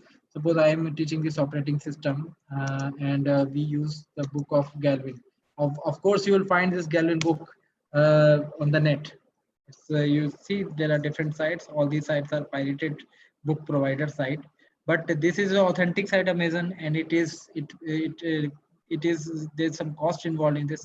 What you can do, you can just go to some site like some university site. Okay, or even you can go to the main author site, Galvin site, or any other site, and if they have mentioned that you can use this book freely, okay, and you can use this material. Even I remember that there are some PowerPoints related to this. Let me yeah, so this is there. So Yale University, they have put some PowerPoint slides related to this book. And what you will have to do, you will have to search that if we can use this or not. You will say this paper copies of slides may be sold strictly at the price of reproduction to students of courses where the book is prescribed text. Any use of differs from the above or any of the profit sales of size form requires the consent of the copyright owners. Contact silver.av.yale.edu. That means you will have to seek permission by writing the email to use this. But they have mentioned that these slides can be used if it is not used. It's for commercial purpose or just for distribution to the students. So it's better to even I have done that because I am teaching operating system this semester. I have not shared the book directly from the pirate site. It's completely illegal. What I have done, I have just shared this link with my students because they have allowed this to do so, and there they can see these PowerPoint slides and use it. So better to be on safer sites and better to write the email to this email ID if you want to use the content ID. So please don't do that. You can see the message there also. Okay, and if you search whatever I'm saying, you can just Google it if I am correct or not. So uh, if you don't agree with me, I will strongly recommend you that please search it on internet whether I am whatever I am speaking is correct or not. Then only uh, follow what you want. Okay.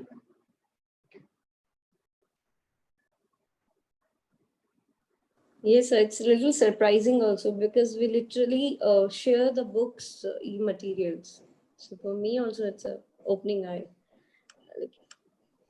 So suppose if we these kind of a book, like suppose operating system you have mentioned, this is a very authentic sites where they've actually mentioned about the copyright thing, and sometimes students do write by themselves and download the PDF for their personal use. So that also come under these things, or is it fine?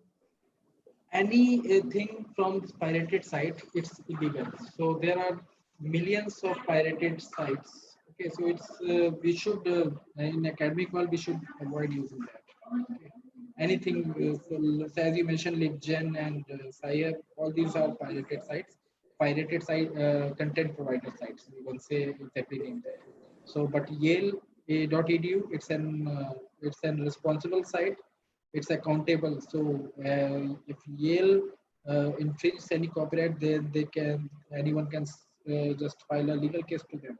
So using these things, it's legal, but it's not a pirated site. Yale.edu, it's a famous one. So better to use this pirated, and it's a culture. Yes, like sir. yeah. So it's better. So to, one more question. Yeah. Yes, yes. Yeah. Any content older than 20 years will not have a copyright. So can we use them without any worry? Uh, yes, but you will have to just check it, because it's like it's applicable for the patent also. So you see, someone have obtained the patent for touch screen 20 years back. Now everyone can use that touch screen thing on their devices. So it's a normal rule, but but you will have to just make sure that if they have obtained again the copyright by modifying the content or not. So just Google it, just find it on the net before using it directly. Okay, so just seeing the 20-year published thing, don't use it directly. Uh, you can just easily find on the internet whether it is copyrighted, whether it is still copyrighted or not. In most of the cases, they are not copyrighted, but make sure by just searching about that.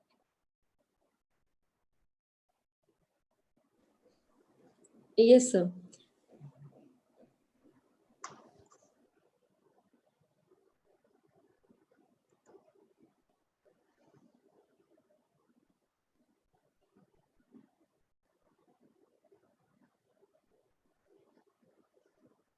So one more question. They said sometimes we don't find the email address of the author.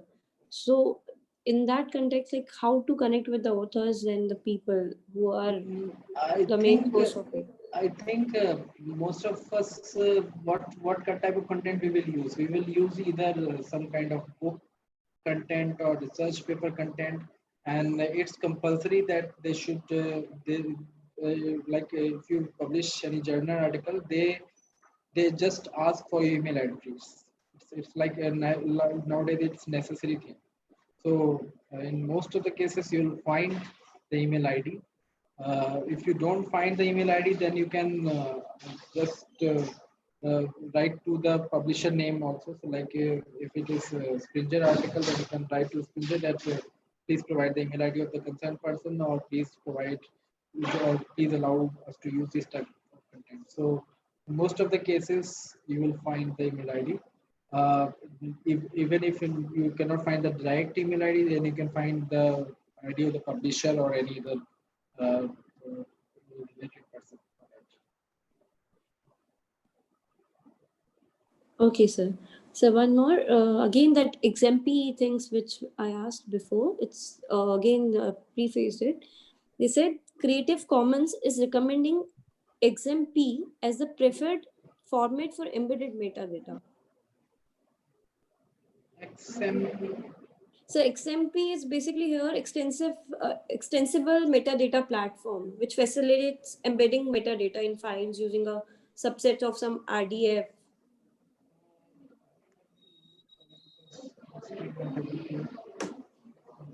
Okay, let me expose it. If I will find, I will share it with the participants. Yes, sir.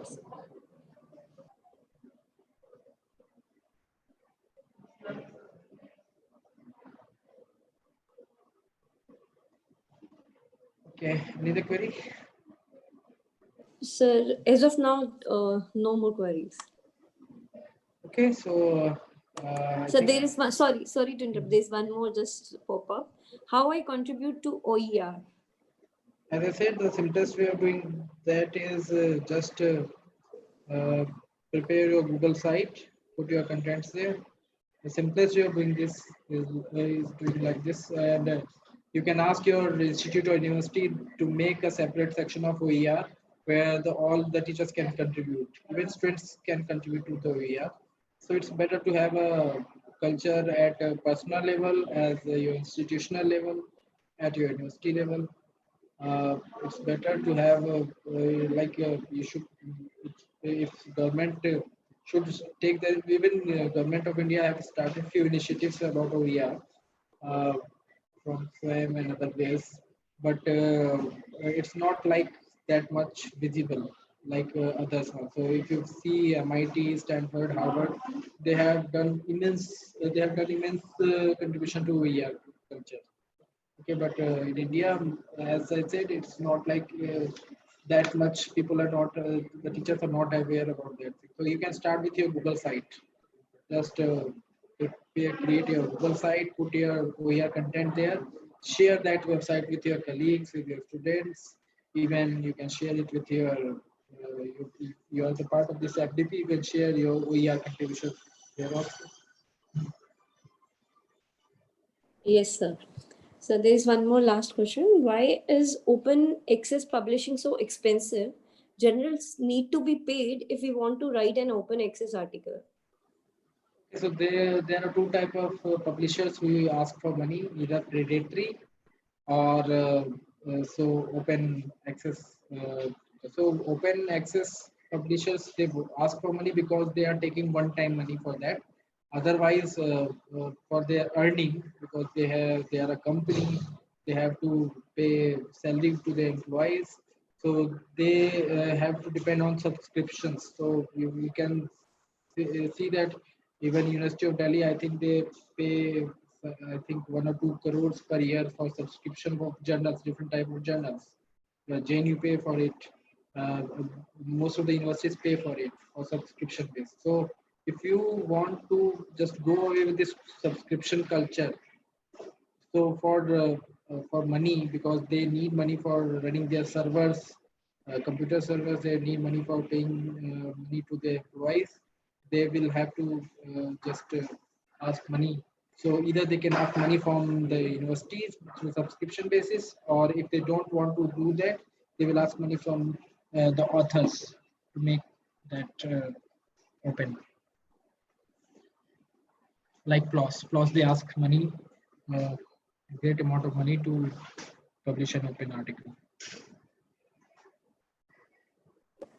Yes, sir.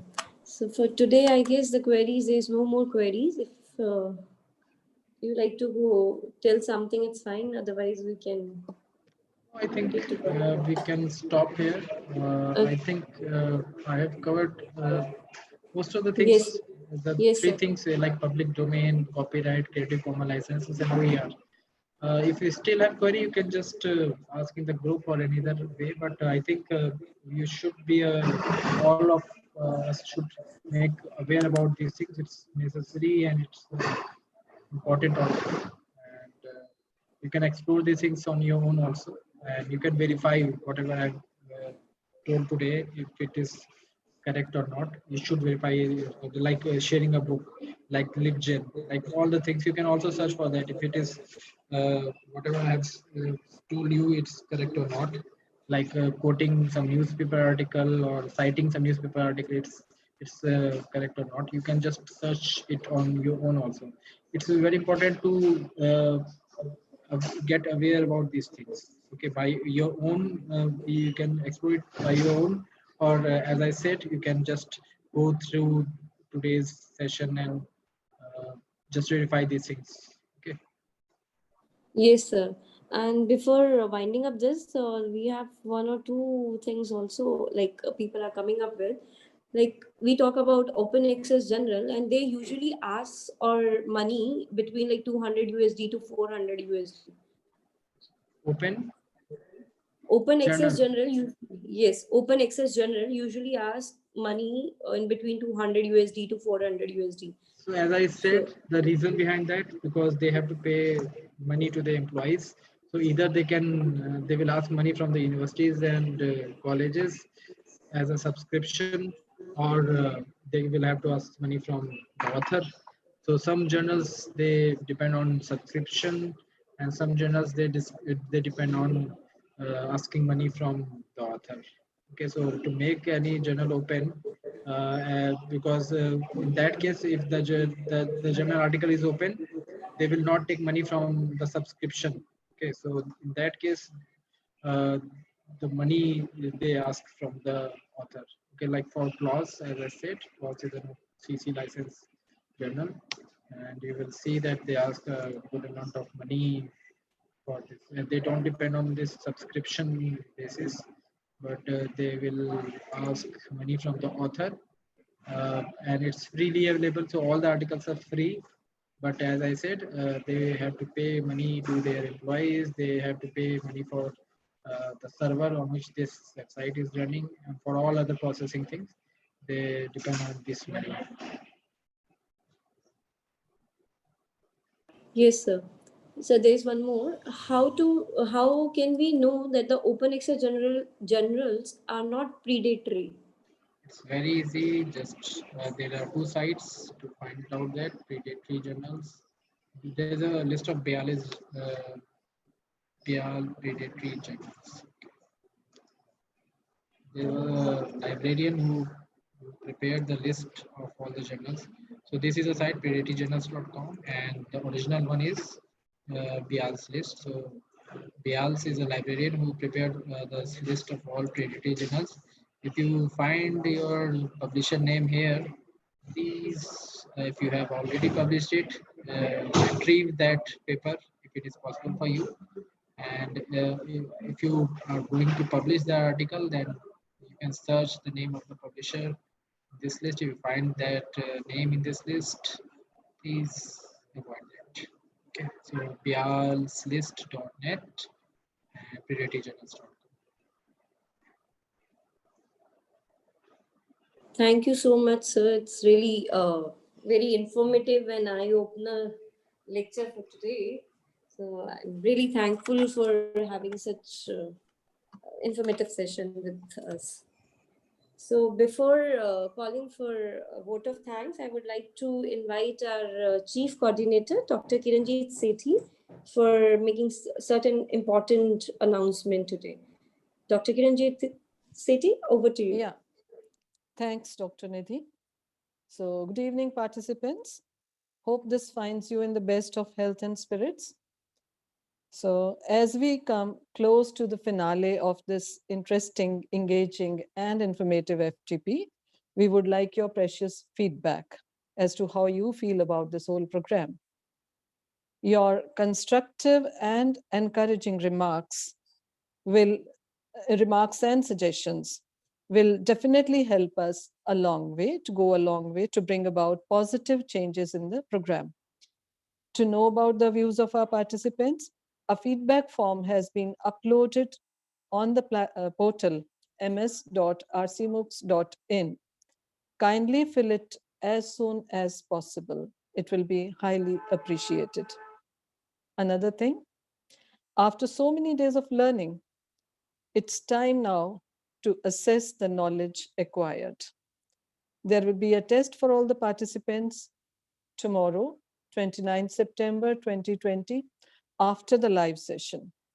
The uploaded test will start at 6 p.m. on 29th of September 2020, and the submission deadline of the test will be 30th September 2020 till 12 noon. Now, another important announcement. Valedictory function will be held on 30th September 2020 from 2 p.m. to roughly say 5 p.m. It will be from 2 p.m. to 5 p.m. just like we had our inaugural session. We will have an informative live session from 2 p.m. to 3:30 p.m. and after that the valedictory program will start. I'm sure you have all noted this down. Thank you so much. Thank you, all of you. And now I will invite Priyanka to propose a formal vote of thanks. Priyanka. Thank you so much, ma'am. Good afternoon, everyone. On behalf of Mata Sundari College for Women, an entire organizing team of this FTP, I feel immense pleasure to take this opportunity to propose a vote of thanks to our eminent speaker, Dr. Nikhil Rajput, for giving excellent coverage on open educational resources and Creative Commons licenses. Sir, we are really enlightened with your knowledge and presence. With this, I would like to thank the torch bearers of this program, our principal ma'am, Professor Harpreet Kaur, Principal of Ramanujan College, Professor S.P. Agrawal, and Dr. Kiranjeet Sethi, Chief Coordinator of this FTP, for leading and inspiring us in organizing this faculty development program. Also, conducting this session would have been impossible without the zealous efforts of my team of Mata Sundari College for Women, Ms. Nidhi, Ms. Megha Gupta, Ms. Ashima Hasti, Ms. Vijaya Goyal, and Ms. Sangeeta Pathak, and the team of Teaching Learning Center Ramanujan College. I extend my heartfelt gratitude to them. Last but not the least, I would like to thank the participant for their active participation. Look forward to see you all in the tomorrow session at 3 p.m. Thank you all once again. Stay safe and have a great evening ahead. Thank you so much.